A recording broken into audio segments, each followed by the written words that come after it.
In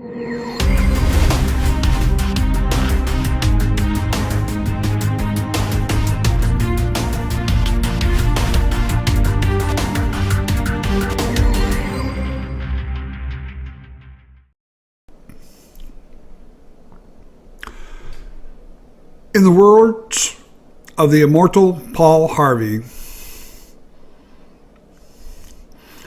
I'd like to say, page 2, the rest of the story.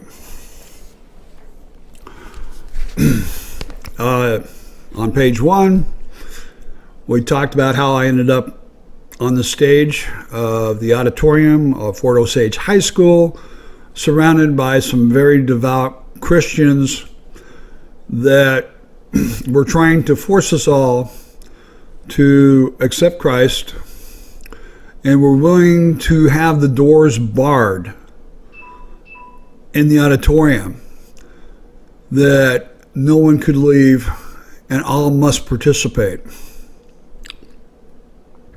And I'd gone up there to explain to them that this was wrong.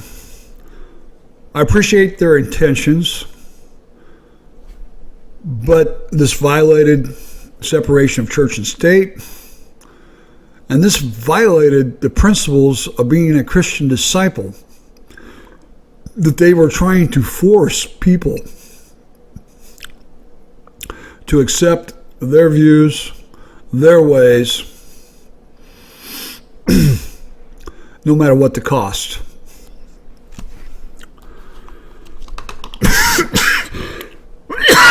Pardon me. So there I am on the stage, trying to explain to these people why I'm on that stage. And it was as though these people had their fingers so far up into their ears that they had to trim their fingernails through their mouth. They weren't listening. The only thing they wanted from me was for me to kneel down on that stage and confess my basic evilness and to accept Christ as my Savior, that I might be saved. What they didn't know is Christ was my Savior already, and I had just confirmed that by partaking of communion, not maybe a week or so earlier, where it renewed my commitment to Him and His commitment to me. So there I am, surrounded by people with Bibles that were being thumped, people kneeling on the ground, praying to try and save my soul, and two adults trying to bend my mind that I might accept what they want me to do. And it didn't go very well either way. I wasn't buying it, and they weren't buying what I had to say either. And they kept chipping away and chipping away. And they finally drug out from me what church I went to. And I was quite proud to be a member of the Reorganized Church of Jesus Christ of Latter-day Saints. And it was like a bomb went off. The proverbial fecal matter hit the air circulatory device. It's like little alarms went off. And the next thing I know, I have even more people kneeling around me, praying their hearts out. I have more people thumping Bibles at me as they tried to save me from the evil cult of Mormonism, from the teachings of the false prophet Joseph Smith.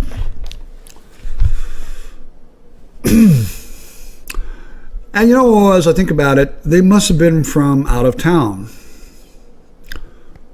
because they didn't know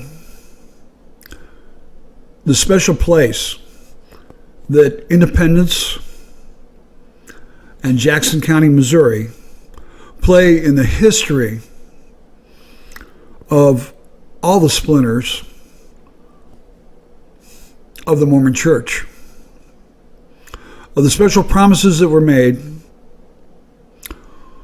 and many of them have come to pass here in the center place.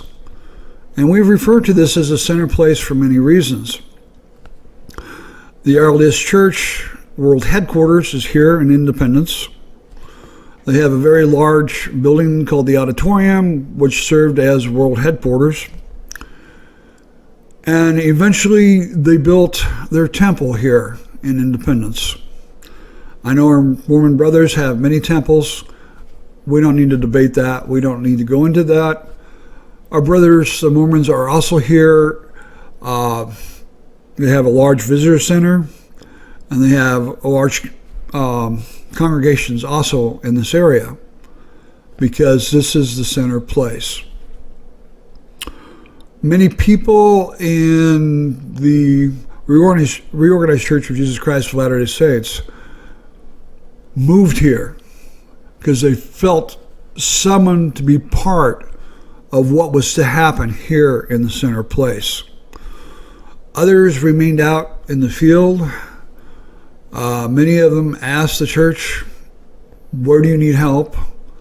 And they would relocate themselves and their families that they might be self-supporting missionaries to spread the word.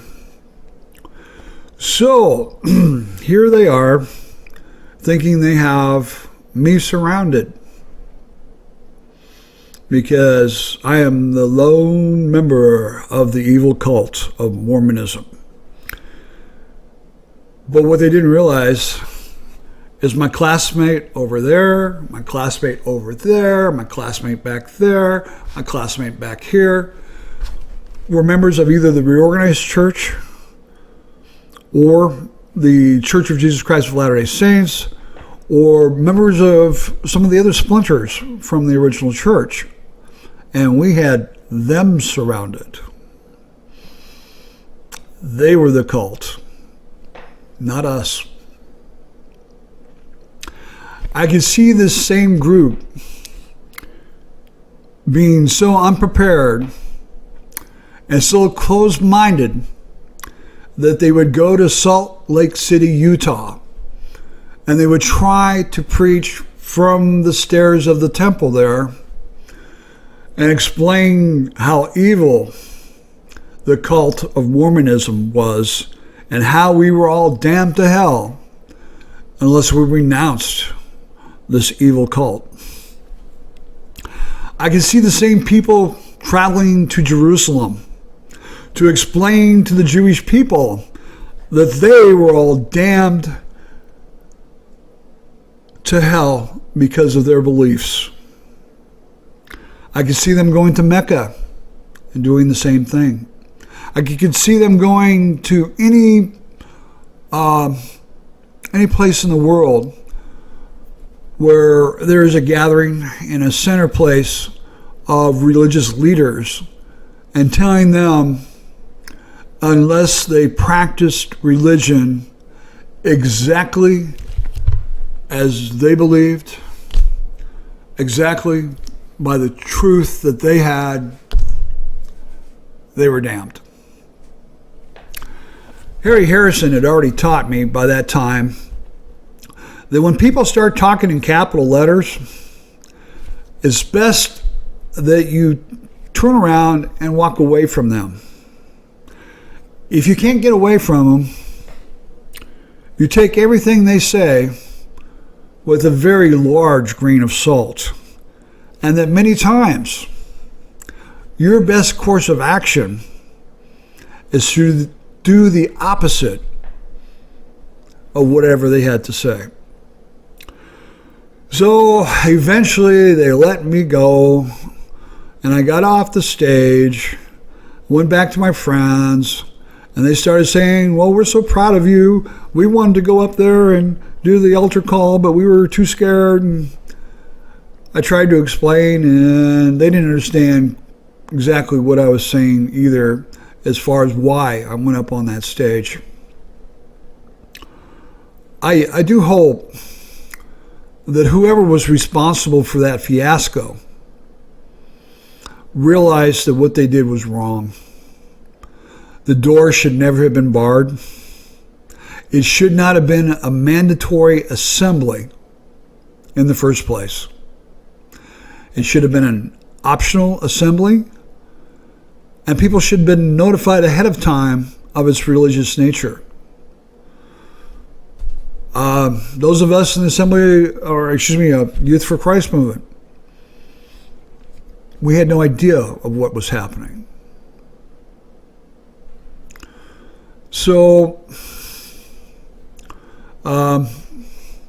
hopefully they learn their lesson, and hopefully that never happens again. And sorry I missed everybody at the reunion. Things have been interesting. And I hope things go well with you all.